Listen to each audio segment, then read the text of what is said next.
So let's face it, among many other things like picking the fastest grocery store line and checking to see if the clothes that we're putting on are actually clean, women make better entrepreneurs. And if women make better entrepreneurs, then I am going to go one step further and say, then doesn't it make sense that women entrepreneurs should be making more money than men? I think so. So why aren't we?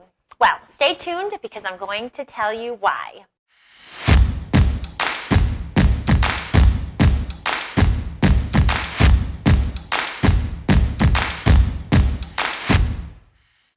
Okay, so before I tell you why we aren't making more money than men as women entrepreneurs, I'm going to go through the reasons why we should. So reason number one, women aren't as driven by ego as men, right? Better decisions are made when we make them with our brain and not our egos. And women are just better at doing this, but more importantly, doing this consistently. Our decisions involve rational thinking, and we just don't get into trouble as much from overconfidence. Not letting our ego get the better of us when we are making our decisions 8 out of 10 times helps us just make money more consistently because we are making better decisions more consistently. Reason number two, women value creativity more than men. The more you get to know me, the more you'll notice how often I actually say this. There is no better skill that you can develop to help guarantee the success of your business than being able to tap into your creativity and exercise it often in your business. For example, you're a man and you want to make your biz more money. So immediately you think sales. Hustle, grind, close more deals, and get new sales. Or on the other side, you're a woman and you want to make more money in your business. So you look to leverage your relationships more, to explore partnerships for new clients and new services that you can offer to your existing clients. You find ways to use your resources more effectively and increase the value you're providing, therefore increasing the price. And you also hustle, grind, and close more deals to get new sales. So who do you think is going to make more money in their business? Reason number three, women are more emotionally intelligent when it comes to the human side of the business. We wouldn't have a business if we didn't have other humans, right?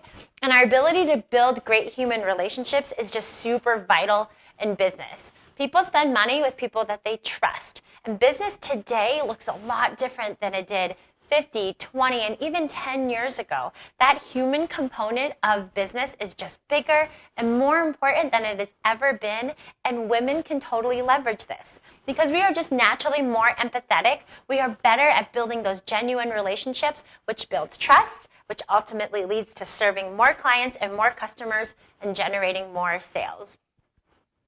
Reason number four, women value the long-term view as much as they do the short-term view. We take calculated risks and we aren't as willing to sacrifice those long-term gains for those short-term, short-lived results. So you do the math. Which situation, in your opinion, do you think is better? So you need to land a new client like yesterday. So you hire the first person you interview to help you close the deal. You gain new revenue dollars on that new contract, but you end up performing poor quality work. Your quality is bad, the client is unhappy, and you're now incurring all these additional costs to rehire and retrain someone new because you looked at that short-term need to hire someone now. And we won't even talk about the opportunity cost of happy customers that also refer other customers. Or on the other side, you pass on that new contract because you just can't take it on right now. You hire intentionally in anticipation of your next couple big deals. You wow those client relationships and you have found the most amazing new hire that helps you then land 6 more deals in the next year. No answer to this quiz. I think you know the answer. And finally, number 5, women are more resilient. We will fail. We will make mistakes. But that's all part of just being an entrepreneur. And in the words of Princess Poppy, we will get back up again. You can't win a game if you decide to quit the first time you miss a shot. You can't make more money if you never launch again because the first one flopped. We always keep trying.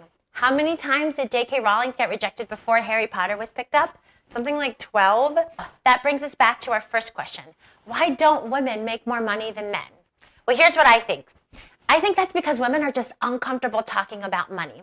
Women would rather talk about death than money. And if we can't talk about it, how are we expected to make a lot of it?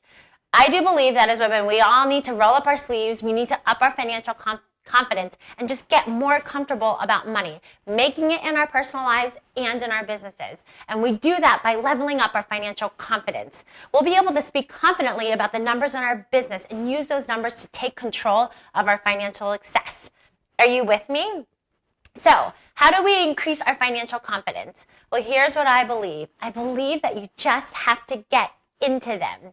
There is no such thing as this magical blue financial pill that you can take and then suddenly everything is clear. But I promise you, it is not as scary as you think, and all you have to do is decide to just start.